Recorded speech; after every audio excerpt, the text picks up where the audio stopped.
আসসালামু আলাইকুম। আশা করি আপনারা সবাই ভালো আছেন। তো আল্লাহর রহমতে আমি অনেক ভালো আছি। তো আজকে যাচ্ছি হলো আমি সলব স্টেশন। তো সলব যাওয়ার মূল কারণ হলো আমাদের গ্রামের সাথে অন্য একটা গ্রামের ফুটবল ম্যাচ রয়েছে। তো ফুটবল খেলাটা দেখার জন্যই মূলত আমাদের বাইক নিয়ে আজকে বের হওয়া। বাইকে শামীম কাকা ও রিয়াজকে নিয়ে আজকে বের হয়েছি সলবের উদ্দেশ্যে। তো আমাদের গ্রাম থেকে সলব স্টেশনে যেতে 5-6 মিনিটের মতো সময় লাগে। মাইক্রোফোনে একটা সমস্যার কারণে ভিডিওর যে ভয়েসটা ছিল, ভিডিওর যে গাড়ির সাউন্ড ছিল, সেগুলো আমি মিউট করে দিয়েছি।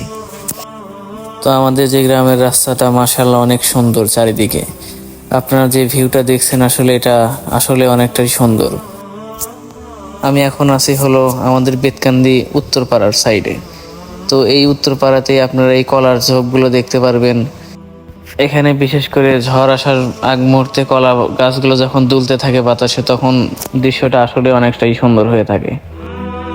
তো যেতে যেতে হঠাৎ করে আমাদের সামনে চলে আসে হাঁসের দল। তো আমরা গাড়িটা স্লো করে আবার গাড়িটা চালানো শুরু করে দেই।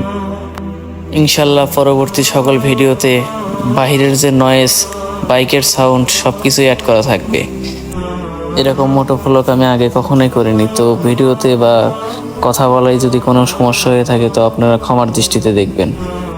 তো কথা না বাড়িয়ে চলুন আমরা এখন সবাই গ্রামীণ পরিবেশের এই সুন্দর রাস্তার ভিডিওটি উপভোগ করি।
তো আমরা এখন আছি হলো বেতকান্দি পঞ্চগ্রাম হাফিজিয়া মাদ্রাসা ও কবরস্থানের কাছে।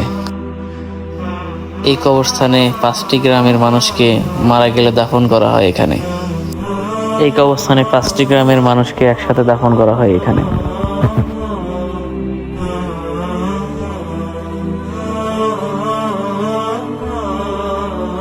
তো ডান দিকের যে রাস্তা